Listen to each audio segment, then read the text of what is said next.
August 1978. Carl Metaff stood in his machine shed staring at a problem that could destroy everything his family had built. 300 acres of golden wheat waited in the Kansas sun, heads heavy and ready. And the only thing standing between Carl and financial ruin was a 1962 John Deere 55 combine that everyone said should have died years ago. The machine looked like it had been through a war. Faded green paint peeling off in sheets, worn tires that had seen better decades, patches of primer showing through like battle scars. This wasn't just old equipment. This was a relic from the Kennedy administration still expected to harvest an entire farm's livelihood in 1978. But here's what nobody knew yet. This rusty old machine was about to prove something that would shake the entire agricultural equipment industry to its core. Carl was 41 that summer, farming land his father bought in 1945 outside Concordia, Kansas. The combine had been his father's too, purchased used in 1968. For 10 years, it had cut every wheat harvest, powered by a 20-foot header that could process maybe 12 acres on a good day. If everything went right, which lately it didn't always. The bearing in the cylinder made a grinding noise that kept Carl up at night. The canvas on the feeder house was fraying at the edges. The engine coughed blue smoke every morning. Nothing catastrophic. Nothing that stopped the machine completely, but enough that people noticed. Enough that they talked. And enough that Ron Hartley, the John Deere dealer from Concordia, decided it was time to pay Carl a visit. Ron pulled up on a Wednesday afternoon, 3 days before harvest was set to start. He climbed out of a brand new pickup with dealer plates, wearing clean jeans and a JD cap, flashing that salesman's smile that Carl had learned to distrust. "Carl, got a minute?" "Sure, Ron. What brings you out?" Ron looked at the old 55, really looked at it, at the patches of primer, at the worn tires, at the jury-rigged repairs that kept it limping along. "Came to talk about your harvest situation." "What about it?" "Well," Ron gestured at the combine like he was pointing at a dying animal. "You're planning to cut 300 acres with that?" "Same as I did last year." "Carl, that machine's 16 years old. It's living on borrowed time." Ron paused for effect. One breakdown during harvest could cost you your entire crop. Here's where the trap was set, and Carl was about to walk right into it. "It's held up fine so far," Carl said. So far being the key words. Ron pulled out a glossy brochure from his truck. "I've got a 1975 John Deere 7700 sitting on my lot right now. 3 years old, low hours, barely broken in. Pull type like you're used to, but with a 24-foot header. You could cut your harvest time in half." Carl kept greasing the combine, not looking up. "What's it cost?" $32,000. The number hung in the air like a death sentence. "But I can get you financed at 9% over 5 years," Ron continued quickly. "Payments would run about $680 a month." Carl did the math in his head instantly. $8,160 a year in combine payments. His entire wheat crop in a good year brought in maybe $18,000 gross. After input costs and operating expenses, he netted around $8,000 to $10,000. The payments alone would consume everything he made. "Can't afford it, Ron. Can't afford not to is more like it." Ron's voice took on an urgent edge. "That old 55 breaks down in the middle of your harvest. You're looking at downtime, repair costs, potentially losing crop to weather while you're getting fixed. The risk of keeping that machine is higher than the cost of upgrading." "I'll take my chances." Ron's smile faded. "Carl, I'm trying to help you here. Every successful farmer in this county is running newer equipment. You're the only guy I know still cutting with a combine from the Kennedy administration. There's a reason for that." "What reason's that?" "Because it's bad business. Because you're one breakdown away from disaster. Because that combine is going to cost you your farm." Carl stopped greasing, stood up, looked Ron straight in the eye. "This combine's cut wheat for 16 years. My farm's been in my family for 33 years. I think I'll keep both of them." Ron shook his head. "Your call. But don't say I didn't warn you." He got back in his truck and drove away, dust rising behind him like smoke from a battlefield. And Carl went back to preparing his combine for harvest, knowing that in 3 days he'd either prove Ron wrong or lose everything. But nobody knew what Carl was actually planning. Not even Ron. Not yet. 3 days later, cutting started. And this is where the story gets interesting. Because before we go any further, you need to understand what's really at stake here. Harvest is everything to a wheat farmer. Everything. You get one shot, one window, when the crop is ready and the weather cooperates. If your equipment fails during that window, you can lose thousands of dollars in a matter of hours. The dealer was counting on that fear. Counting on Carl believing that new equipment was the only safe bet. But Carl Metaf understood something most farmers were forgetting. Something that would save his farm and destroy Ron's entire sales pitch. Maintenance beats replacement, knowledge beats financing, and an old machine that you know inside and out is often more reliable than a newer machine you're still learning. The 1962 John Deere 55 wasn't the biggest combine ever made, wasn't the fastest, wasn't the most efficient by 1978 standards, but it was simple, mechanical. Everything that could break could be fixed with basic tools and common sense. Carl had rebuilt the cylinder drive twice, replaced the rasp bars 3 times, gone through the cleaning shoe, the straw walkers, the feeder house, the engine, every major component at one point or another. He knew that machine the way a surgeon knows anatomy. When that cylinder bearing started making noise weeks earlier, Carl didn't panic, didn't call a mechanic. He ordered a new bearing from the parts supplier in town for $47, pulled the old one on a Sunday afternoon, pressed in the new one, reassembled everything, had the combine ready by Monday morning.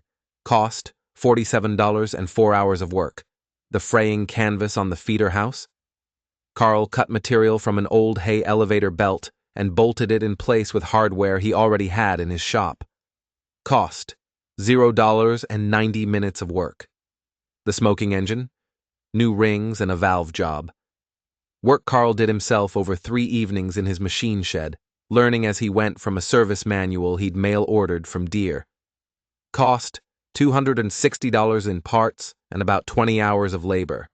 By the time harvest started, Carl had less than $400 invested in repairs, and he had a combine he was confident would run. Ron Hartley would have charged $32,000 for confidence. Carl built his own for a fraction of that, but the real test was about to begin. Harvest started on Saturday, August 12th. The wheat was testing at 2% moisture, perfect. The weather forecast showed clear skies for at least a week. Ideal conditions. Carl fired up the 55 at 6 more in the morning. The engine coughed once, then settled into its familiar rhythm. He engaged the header, watched the reel start turning, checked all his systems. Everything worked. He dropped the header into the standing wheat and started his first pass. The combine ate the grain steadily, predictably. The cylinder threshed the kernels from the heads. The cleaning shoe separated grain from chaff. The auger moved the wheat into the hopper, every system doing exactly what it was designed to do 16 years ago, and still doing it well enough today. By noon, Carl had cut 20 acres. By sunset, 35. He ran until the dew came up around 9 p.m., then shut down, went home, ate dinner, and slept. Sunday, he cut another 30 acres. Monday, 32. Tuesday, 28th. Before an afternoon thunderstorm blew through and forced him to wait for the grain to dry again. By the end of the first week, Carl had 120 acres in the bin, and the 55 hadn't missed a beat. Word got around fast in a small farming community. At the co-op, farmers talked. Heard Carl Metaf's cutting with that old 55 again. Thought for sure that thing would be dead by now. Ron Hartley told me it was going to cost him his farm. Well, he's halfway through harvest and it's still running. Ron Hartley heard the talk. Didn't like it one bit. Every farmer who saw Carl succeeding with old equipment was a sale Ron lost. so he drove out to Carl's place on a Thursday afternoon.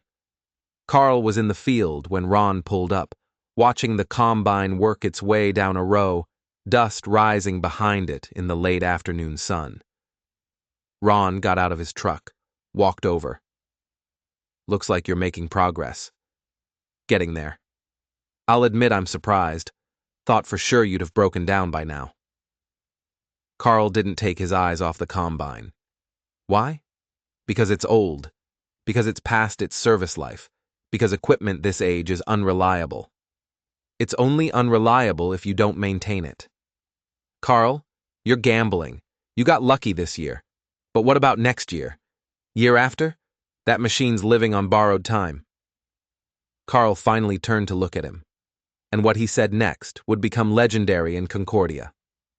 "Ron, I've got $400 in parts into this combine this year. You wanted me to spend $32,000 on a newer one. Even if I have to put $400 into it every single year, it'll take me 80 years to spend what you wanted me to finance." Ron started to respond, but Carl wasn't finished. "That $7,700 you wanted to sell me would have cost me $680 a month. That's $8,160 a year I'd be sending to a bank instead of saving or reinvesting in my operation. For what? So I can cut my wheat 2 days faster? So I can look successful to my neighbors?" Ron's jaw tightened. "It's not about looking successful, it's about having reliable equipment. This is reliable. I made it reliable by learning how to fix it." Carl's voice was calm but firm. "The problem isn't the age of the equipment, Ron. The problem is farmers who don't know how to maintain what they have, so they keep buying new because that's easier than learning." "That's not fair." "Maybe not, but it's true." Ron got back in his truck without another word and left. Carl went back to watching his combine work. By the end of that day, he'd have 160 acres cut. By the end of harvest, he'd have all 300 acres in the bin, and the old 55 would be back in the machine shed, ready for another year. But this is where the story takes an unexpected turn, because what happened over the next few years would prove Carl's point in ways nobody saw coming. The years after 1978 followed the same pattern. Every spring, Carl would go through his combine completely. Check every bearing, every belt, every chain. Replace what needed replacing. Adjust what needed adjusting. Clean and lubricate everything that moved. Every harvest, the old 55 would start up and run, cutting wheat day after day until the job was done. And every year, Ron Hartley or one of his salesmen would stop by with a new pitch for newer equipment. 1979. "Carl, I've got a 6600 that would be perfect for your operation. 5 years old, excellent condition, 24-foot header." Carl passed. 1981. "The new 7720s just came in. Rotary combines, completely different technology. You could cut faster and cleaner than anything you've seen before." Not interested. 1983. "Carl, that 55 is 21 years old now. You're pushing your luck. I'll take my chances." By 1985, Ron had mostly stopped trying. Carl had become the cautionary tale Ron used with other farmers. Don't be like Carl Metaf, running antique equipment and hoping it doesn't fail. But Carl's equipment never did fail. Not in any way that mattered. Not in any way that cost him his harvest or his farm. Because Carl understood the difference between failure and wear. Bearings wear out. Belts break. Parts need replacing. That's not failure. That's just maintenance. That's just the cost of operating machinery. Real failure is when you can't afford to fix something. When your equipment payments are so high that you can't weather a bad year. When the bank forecloses because you leveraged yourself into a position where one mistake costs you everything. Carl never failed because he never put himself in a position where he could. Then in 1986, something happened that changed everything. And this is where Carl's strategy would be vindicated in the most dramatic way possible. A younger farmer named Scott Weber, who'd bought a farm 3 counties over in 1982, went bankrupt. Scott had done everything the dealers and the bankers and the agricultural economists told him to do. He'd borrowed to expand. He'd invested in technology. He'd scaled up his operation. Brand new John Deere equipment, new truck, modern facilities, everything financed. And when wheat prices crashed in 1985 and stayed low through 1986, Scott couldn't service his debt. The bank called his notes. Everything went to auction. His 7720 combine, 4 years old, sold for $18,000. He still owed $26,000 on it. The farmer who bought it at auction? Karl Metaf. Karl had been running the old 55 for 24 years at that point. It still worked, but he'd been thinking about what would happen when it finally died. And here was a 4-year-old 7720 selling for $18,000, half what it would cost new. Karl paid cash for it, took it home, went through it completely, found a few things that needed attention, fixed them, put it in his machine shed next to the 55. The next harvest, he ran both combines. The 7720 cut his big fields fast and efficient. The 55 cut the corners and the odd-shaped pieces where the bigger machine would waste time turning around. Together, they cut his harvest in half the time it used to take. And Karl didn't owe anybody a dime for either machine. Ron Hartley heard about it. Drove out to Karl's place, found him working in his shop. Heard you bought Scott Weber's 7720. I did. So you finally admitted I was right. You finally admitted you needed newer equipment. Karl set down his wrench. And what he said next should be taught in every business school in America. Ron, I bought a 4-year-old combine for $18,000 cash because it was a good value. You wanted to sell me a 3-year-old combine for $32,000 on credit 8 years ago. Those aren't the same thing. But you admitted you needed it. I didn't need it. I wanted it because the price was right and it gives me flexibility. There's a difference between need and want. You've been confusing those two things for 20 years. Karl, you're splitting hairs. No, I'm making a point. You told me in 1978 that the old 55 would cost me my farm. But I still have both. I still have the combine, and I still have the farm, and I don't owe anybody anything. Meanwhile, Scott Weber did everything you told him to do, and he lost everything. Ron didn't have an answer for that, because there was no answer. The numbers spoke for themselves.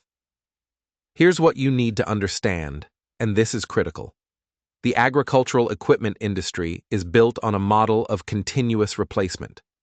They need you to believe that older equipment is unreliable, that maintenance is more expensive than payments, that you can't compete without the latest technology. But Karl Metaf proved that's a lie, not by being stubborn or cheap, but by being smart about the difference between necessary spending and fear-based spending. And the story doesn't end there, because what happened to that old 55 will surprise you. The 1962 John Deere 55 finally retired in 1992 after 30 years of service. Karl had owned it for 24 of those years. The frame was cracked. The cylinder was worn beyond reasonable repair. Parts were getting genuinely hard to find. Karl didn't scrap it, didn't sell it for parts. He moved it to a spot behind his barn, parked it on blocks, and let it rest. That machine paid for itself 20 times over, he told his kids. Least I can do is let it retire with dignity. By then, Karl was running the 7720 he'd bought at auction and a 9600 he'd picked up used in 1990. Both machines paid for in cash. Both machines maintained meticulously. Both machines reliable season after season.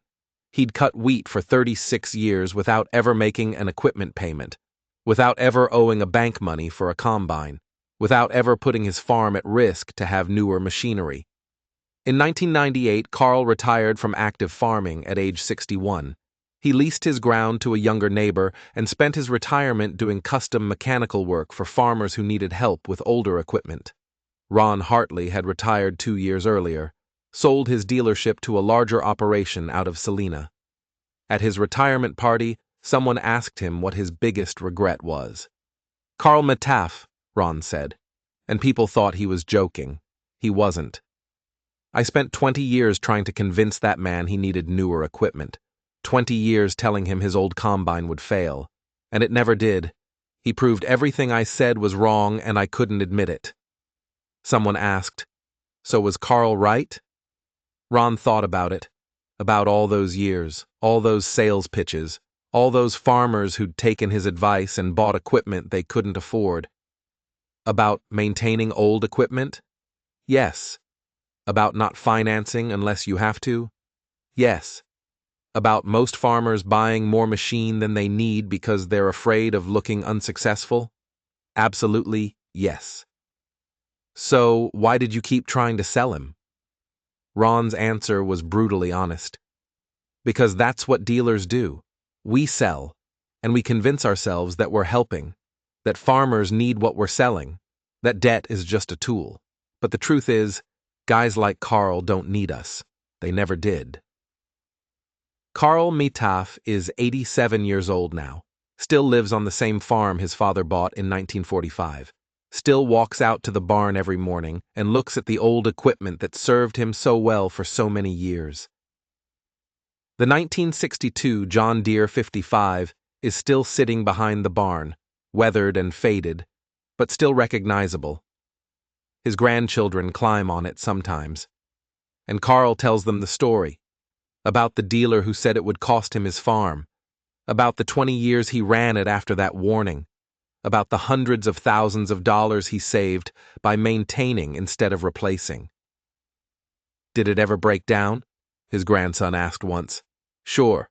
Bearings wore out, belts broke, parts needed replacing. But that's not breaking down. That's just machines being machines. Real breakdown is when you can't afford to fix something. When your payments are so high that one bad year ruins you. I never broke down like that. Because you kept the old combine? Because I didn't go into debt for a new one. There's a difference." The lesson Carl Metaf taught isn't complicated. It's not some secret wisdom or hidden knowledge. It's simple arithmetic and basic priorities. Maintenance costs less than payments. Knowledge weighs less than debt. An old machine you understand is safer than a new machine that owns you. The John Deere dealer said that old combine would cost Carl his farm. 20 years later, Carl still had both. The combine finally retired at 30 years old. The farm is still in the family after 79 years. And the farmers who took the dealer's advice? Most of them are gone, foreclosed, sold out, moved on to other lives. Because they believed the lie that you have to spend money to make money. Carl Metaf proved you just have to be smarter than the people trying to take your money. Think about that the next time someone tells you that you need to upgrade, that your old equipment is going to fail. That debt is just a tool for success. Ask yourself, are they trying to help me, or are they trying to sell me? Because Carl asked himself that question in 1978, and it saved everything. If this story changed how you think about equipment and debt and maintaining what you have instead of buying what you don't need, I need you to do 3 things right now. First, hit that subscribe button for more stories about farmers who survived by thinking differently. Second, drop a comment telling me, what old equipment are you still running that everyone says you should replace? Third, share this with someone who's being pressured to finance equipment they can't afford. Remember, the dealer told Carl that old combine would cost him his farm. But the only thing that old combine cost him was $400 a year in maintenance. Meanwhile, the farmers who bought new equipment lost everything. Choose maintenance over payments. Choose knowledge over fear. Choose keeping your farm over looking successful. Thanks for watching. I'll see you in the next one.